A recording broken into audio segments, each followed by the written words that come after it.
Ya pemirsa, inilah segmen Hot News dengan informasi terpopuler di situs cnbcindonesia.com. Kita ke informasi yang pertama. Israel dan Hamas sepakat untuk melakukan gencatan senjata di Gaza mulai Minggu 19 Januari mendatang. Kesepakatan ini mencakup pertukaran sandera dan tahanan usai 15 bulan berkonflik. Kesepakatan gencatan senjata Israel dan Hamas diumumkan Perdana Menteri Qatar, Sheikh Mohammed bin Abdulrahman bin Yassim Al Thani. Gencatan senjata fase awal akan berlangsung selama 42 hari.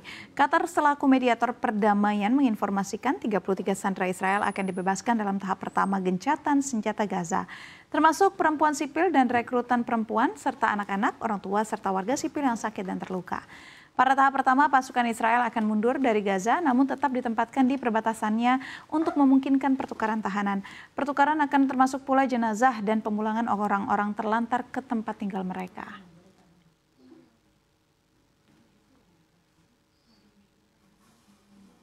جمهورية مصر العربية والولايات المتحدة الأمريكية الإعلان عن نجاح جهود الوساطة المشتركة بوصول طرفي النزاع في قطاع غزة إلى اتفاق بشأن تبادل الأسرى والرهائن والعودة إلى الهدوء المستدام وصولا لوقف دائم لإطلاق النار بين الجانبين. احنا نطالب بأن يكون هناك هدوء من اليوم حتى تنفيذ الاتفاق، ولكن الأطراف أقرت أن الاتفاق يتطلب عدد من الأيام حتى يتم تنفيذه بشكل صحيح وأن يتم الوفاء بهذه الالتزامات، ونحن نتمنى أن في خلال هذه الأيام أن لا يكون هناك عمليات عسكرية أو أي عمليات هجومية. אני מחזק את ידי ראש הממשלה וצוות המשא ומתן במאמצים להביא עסקה, וקורא לחברי הקבינט וממשלת ישראל לקבל ולאשר את העסקה כשזו תובא בפניהם, ולהשיב את בנותינו ובנינו הביתה. المجرم اصطدم بصلابة شعبنا وتشبثه بأرضه، ففشل في تحقيق أي من أهدافه السرية أو المعلنة، فقد ثبت شعبنا في أرضه فلم يرحل ولم يهاجر. إننا ونحن نعلن الوصول لاتفاق وقف الحرب والعدوان اليوم. نستذكر بكل كلمات الشكر والامتنان كل من وقف معنا ومع شعبنا ومقاومتنا في اللحظات القاسية، ونخص بالذكر هنا الإخوة في جبهات الإسناد. I welcome the announcement of a deal to secure a ceasefire and hostage release in Gaza. I commend the mediators, Egypt, Qatar, and the United States of America, for their dedicated efforts in brokering this deal. Their unwavering commitment to finding a diplomatic solution has been critical in achieving this breakthrough. I call on all relevant parties to uphold their commitments and ensure that this deal is fully implemented.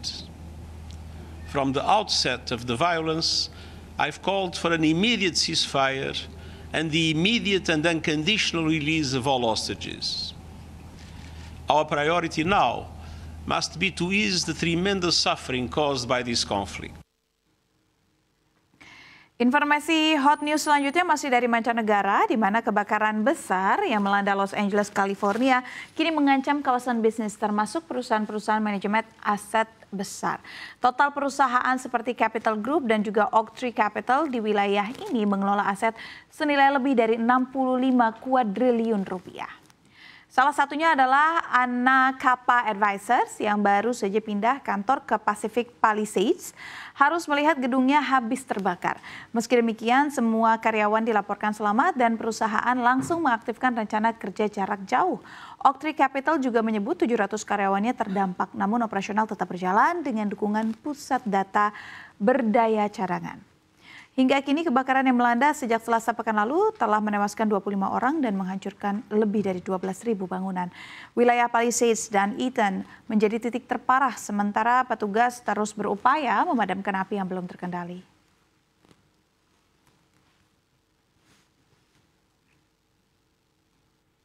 Kita ke informasi berikutnya pemirsa, di mana perang di Eropa kembali memanas dengan intensitas serangan yang meningkat tajam antara Rusia dan Ukraina. Tentara Presiden Vladimir Putin meluncurkan serangan besar-besaran dengan rudal dan drone ke wilayah Ukraina Barat pada Rabu waktu setempat, menargetkan fasilitas energi yang disebut mendukung kompleks industri militer Ukraina. Angkatan Udara Ukraina mencatat sebanyak 43 rudal jelajah dan balistik serta 74 drone ditembakkan Rusia dalam serangan tersebut. Presiden Ukraina Volodymyr Zelensky langsung bereaksi keras, menyebut Rusia terus menyasar sektor energi Ukraina di tengah musim dingin dan meminta dukungan keamanan lebih dari sekutu internasional. Sementara itu, Kementerian Pertahanan Rusia mengkonfirmasi serangan ini sebagai operasi presisi tinggi.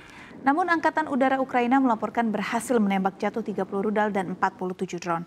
Perdana Menteri Ukraina Denis Shmyhal bahkan menyebutkan serangan Rusia telah gagal mencapai tujuannya. Dari sisi NATO, Polandia mengerahkan jet tempur untuk mengamankan wilayah udara mereka selama 3 jam saat serangan berlangsung. Langkah ini diambil untuk mencegah potensi pelanggaran wilayah di perbatasan Ukraina dan Polandia, termasuk Lviv yang menjadi salah satu target serangan besar Rusia. Di medan perang darat, pasukan Rusia terus mendesak maju di wilayah Ukraina Timur, termasuk Kharkiv Utara dan Donetsk Timur. Kementerian Pertahanan Rusia mengklaim berhasil merebut desa Ukraina di kawasan industri Donetsk.